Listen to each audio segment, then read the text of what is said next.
이번 시간에는 퍼셉트론을 여러 층으로 쌓은 다중 퍼셉트론에 대해서 살펴보도록 하고, 이제 다중 퍼셉트론, 또 MLP라고 부르는데요. MLP의 기본 원리에 대해서 살펴보도록 하겠습니다. 먼저 저번 시간에 이제 단층 퍼셉트론, 기본적인 단층 퍼셉트론의 구조에 대해서 살펴봤었는데, 이제 이렇게 입력층과 출력층을 가진 형태였죠. 그리고 입력층은 이렇게 단일층으로 되어 있고, 특징 벡터들 x1에서 xd까지의 어떤 인풋이 들어왔을 때 가중합을 계산을 해서 스텝 펑션, 액티베이션 펑션을 통과해서 이제 결과를 내보낸다라고 이야기를 했는데요.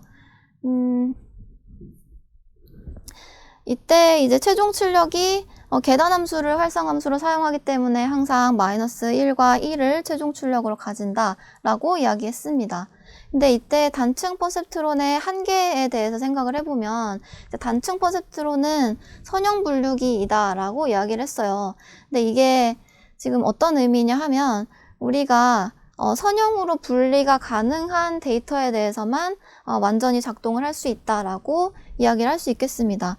예를 들어서 지금 우리가 저번 시간에 봤던 예제 중에 이제 5월 예제가 있었죠. 근데 5월 예제 같은 경우도 지금 우리가 최종적으로 출력하고자 하는 게 5월 연산을 수행해서 1 또는 -1로 내보내는 거였는데, 이제 0,0이라는 요런 인풋이 들어왔을 때는 -1을 내보내야 되고, 나머지 데이터가 들어왔을 때는 세 가지 입력이 들어왔을 때는 이제 1로 내보내야 되는 거였는데, 그때 요런 식으로, 이거 조금 요렇게 그림을 요렇게 결정 직선을 만들어서 요 결정 직선의 위에 있는 것과 아래에 있는 것을 구분하게 하면 요 결과적으로 알맞은 출력이 나오는 것을 볼 수가 있었죠. 근데 그것과 유사하게 다른 데이터, 다른 문제에서도 이런 식으로 지금 이 네모들과 동그라미 사이에 이렇게 딱 어떤 직선 하나로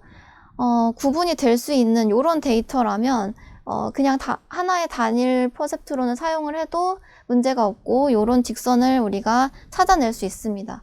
근데 이제 문제는 선형 분리가 불가능한 상황에서는 이제 오류가 발생할 수밖에 없다라는 건데요.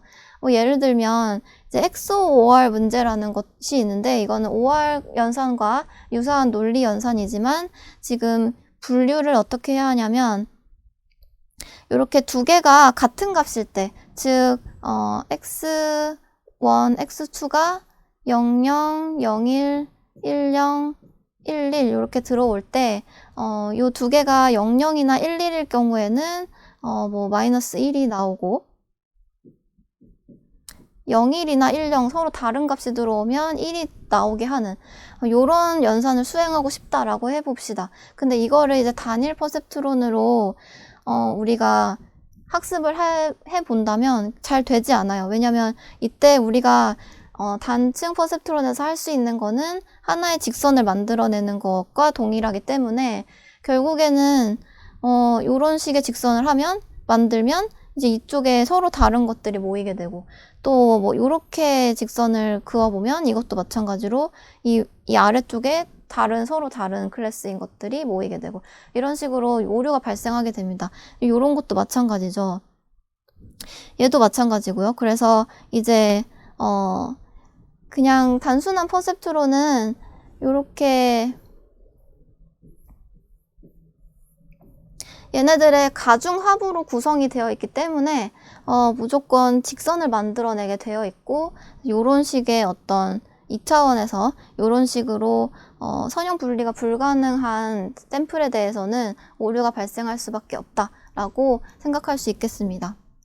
그래서 이제 저번 시간에도 이 퍼셉트론 역사에 대해서 말씀을 드리면서 간단하게 이야기를 했는데, 1969년에 기본적인 퍼셉트론의 한계를 지적을 이미 했습니다. 그렇기 때문에 이제 다층 구조를 이용해야 한다라는 방안이 제시가 됐는데, 이제 당시의 기술로는 이 다층 구조의 퍼셉트론을 실현할 수가 없었기 때문에 이때 약간의 딜레이가 있었고요. 그 다음에 이제 1974년에 오류 역전파 알고리즘에 대해서 제안이 되면서 다층 퍼셉트론이 다시 1986년경에 또 신경망 연구에서 다시 활발하게 사용이 되게 되었습니다.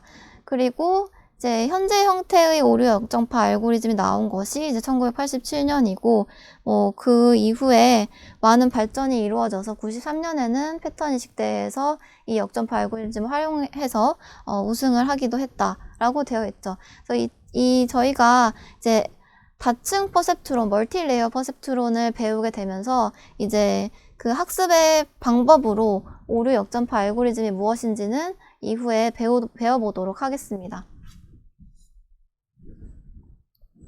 그래서 다층 퍼셉트론의 특징으로는 일단 먼저 은닉층을 둔다라고 되어 있는데, 은닉층이라고 하는 것은 이제 기존에 딥러닝 얘기를 하면서 잠깐 이야기를 했었는데, 인풋 레이어 안쪽에 있는 히든 레이어들을 우리가 은닉층이라고 하죠.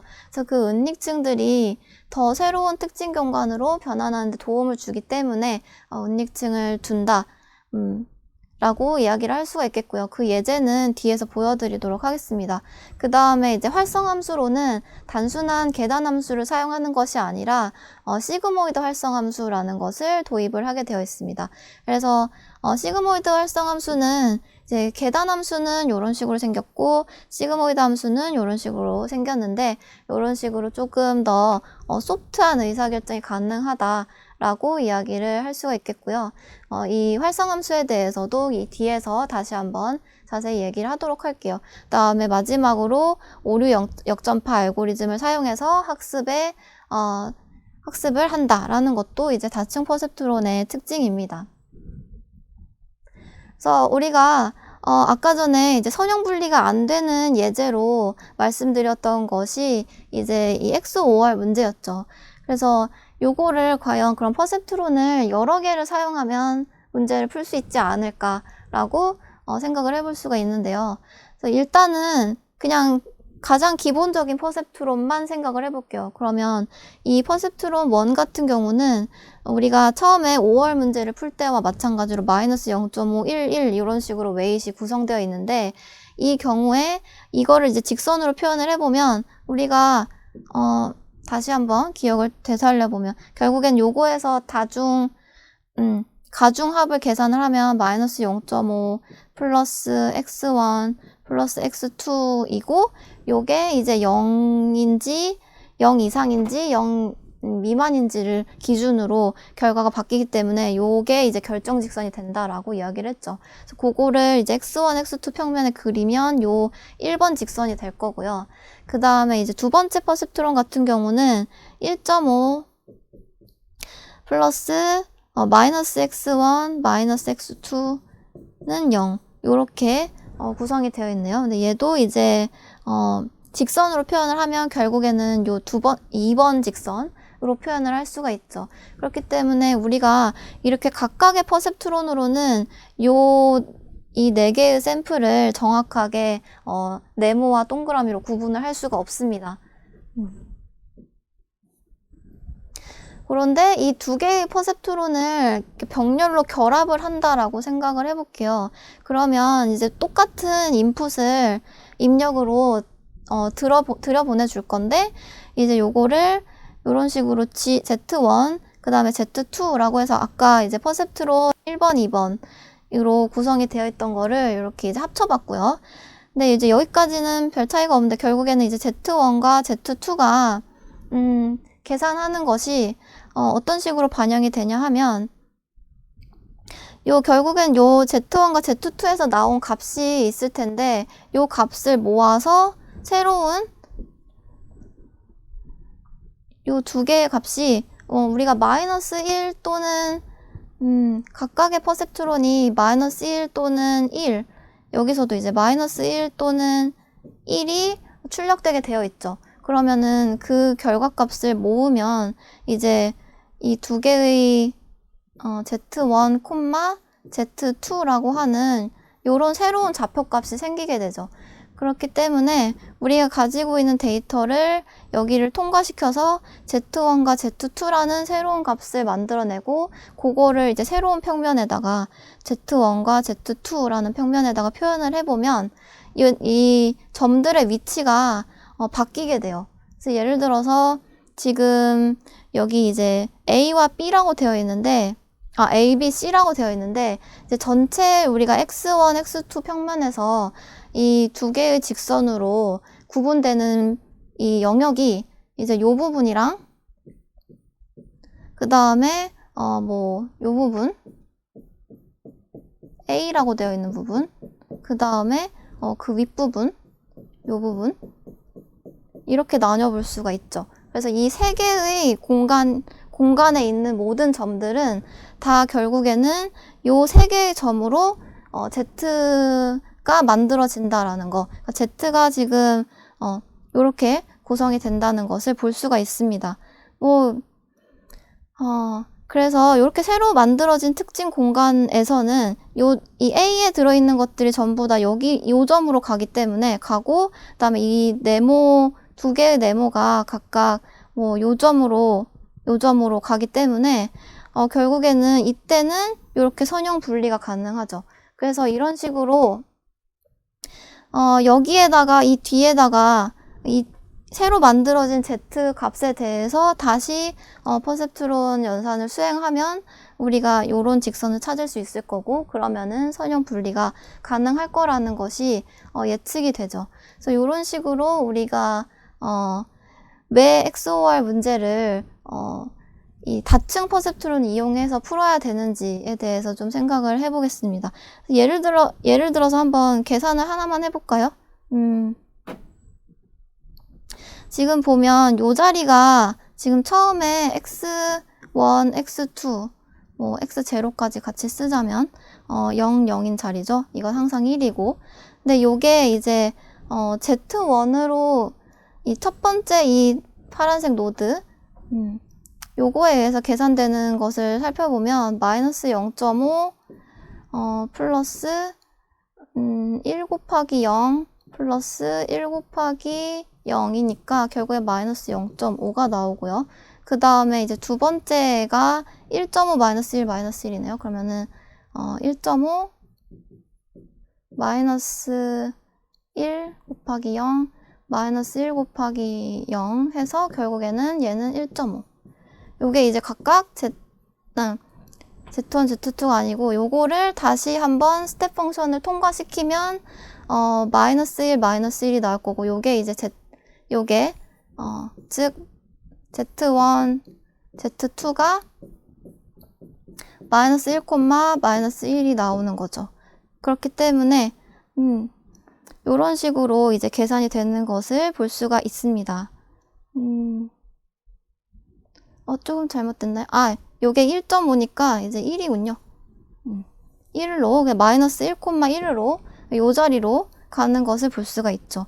그래서 지금 결국에는 사실 이 0,0뿐만 아니라 요 파란 직선, 1번 직선의 밑에 있는 모든 점들은 전부 다 요 마이너스 1,1 자리로 이동을 하게 돼요.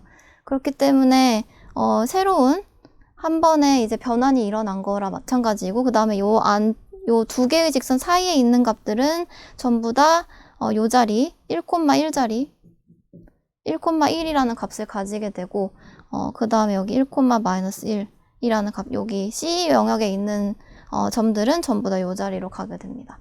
그래서 이렇게 새로운 특징 공간으로 변형이 되고 난 다음에는 이제 선형 분리가 가능하기 때문에 여기에 대해서 요 값을 이제 인풋으로 하는 새로운 퍼셉트론을 다시 한번 학습시키면 여기를 이제 나누는 어떤 직선이 학습이 되겠죠. 그러면 이제 선형 분리가 가능한 거고요. 그래서 그거를 조금 더 복잡한 예제를 가지고 온 게 지금 요 밑에 있는 예제입니다. 그래서 요거 같은 경우는 퍼셉트론을 2개가 아니라 3개를 결합을 했어요. 그러면은 직선이 3개가 나온다는 뜻이죠. 그러면 우리가 처음 가지고 있던 이 x1, x2 공간에 대해서 3개의 직선으로 구분되는 어떤 영역들이 생길 거고, 지금 여기서 이제 7개의 영역으로 나뉘어지게 되어 있는데, 이제 A, B, C, D, E, F, G로 표현이 되어 있죠. 그럼 요 공간에서도 각각 요쪽 이 G 부분에 들어있는 값은 결국에는 Z1, Z2, Z3가 요 값으로 가게 되고, 전부 다 요 7개의 영역에 대해서 7개의 점으로 새로운 공간에서 매핑이 되게 되어 있습니다. 그래서 이때 우리가 요런 새로운 공간이 만들어지면 여기에 대해서 이제 또 뭔가 뭐 분리를 해야 되는 문제가 있다면 뭐 이런 식으로 분리를 시키도록 만들 수가 있겠죠. 그래서 요거는 이제 좀 일반적으로 이게 뭐 여러 개의 퍼셉트론이 점점 더 결합되면 이제 더 여러 개의 공간으로 분리가 될 거고, 그래서 그게 새로운 차원에서 여러 개의 점으로 표현이 될 텐데, 그 참고적으로 이제 인풋이 2차원, 처음 인풋이 x1, x2밖에 없을 때, 이때 2차원일 때 우리가 이 p개의 퍼셉트론을 쭉 결합을 했을 때 1 플러스 1에서 p까지의 합 개의 영역으로 분할이 되고 P차원으로 변환된다 라고 이야기를 할 수 있습니다. 뭐 예를 들면 지금 여기서는 3개의 퍼셉트론을 결합한 거잖아요. 그러면 이제 1 더하기 1에서부터 3까지 얘를 더한 거니까, 즉 1 더하기 1 플러스 2 플러스 3, 요게 지금 7이죠. 그러니까 총 7개의 차원으로 분할이 되고, 그 다음에 결과적으로는 우리가 3개의 퍼셉트론 사용을 했기 때문에 3차원, 왜냐면 이렇게 총 3개의 값이 나오니까요. 이렇게 Z1, Z2, Z3로 표현되는 3차원으로 변환이 된다라는 걸 알 수가 있습니다. 그래서 이거는 뭐 이 P가 높아지면 여기 우리 수식에 맞게 적용을 해보면 몇 개의 영역으로 분리가 되는지 알 수가 있죠. 뭐 요거를 조금 다르게 한 번에 표현을 하자면 이런 식으로 우리가 계산을 할 수도 있죠.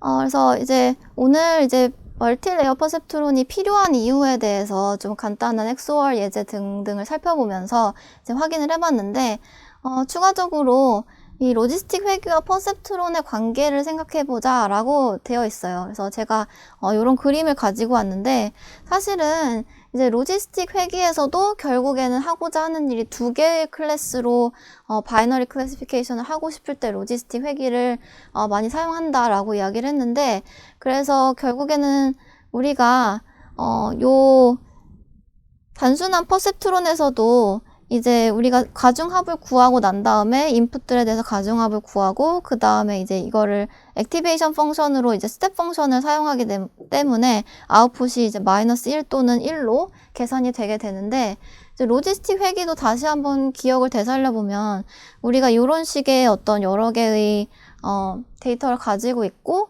그것이 이제 요걸로 이제 가중합을 계산을 한 다음에 로지스틱 펑션에다가 대입을 하죠. 즉 우리가 뭐 이런 식으로 여기에 W0, X0 플러스 WD, XD 이런 식으로 이 부분이 이제 로지스틱 펑션에서 원래는 이렇게 X자리인데 여기에다가 가중합을 집어넣어서 로지스틱 펑션을 통과하게 만든 거죠. 그래서 이제 그거를 통과하게 한 다음에 얘를 뭐 0.5를 기준으로 뭐 0과 1로 구분하는 걸 했었죠. 그렇기 때문에 그거를 다르게 표현하면 결국에는 여기서도 가중합을 계산하고, 그 다음에 액티베이션 펑션으로 로지스틱 펑션을 사용해서 이 가중합을 이런 스무스한 어떤 곡선으로 변환시키고, 그 곡선을 다시 한번 스텝 펑션을 통과하게 해서 뭐 0과 1로 우리가 출력하게 한 거. 지금 여기가 조금 이 왼쪽에 있는 -1과 1로 표현되는 스텝 펑션하고 좀 다르게 0과 1로 표현되는 스텝 펑션으로 통과해서 아웃풋으로 0 또는 1이 나오도록 하게 하는 이런 것과 유사하다. 그러니까 결국에는 전체적인 이 프로세스가 굉장히 유사해요. 그렇죠? 그래서 일종의 싱글 레이어 뉴럴 네트워크처럼 생각할 수도 있다라는 새로운 관점에서 이제 로지스틱 회귀와 퍼셉트론의 관계를 생각을 해봤습니다.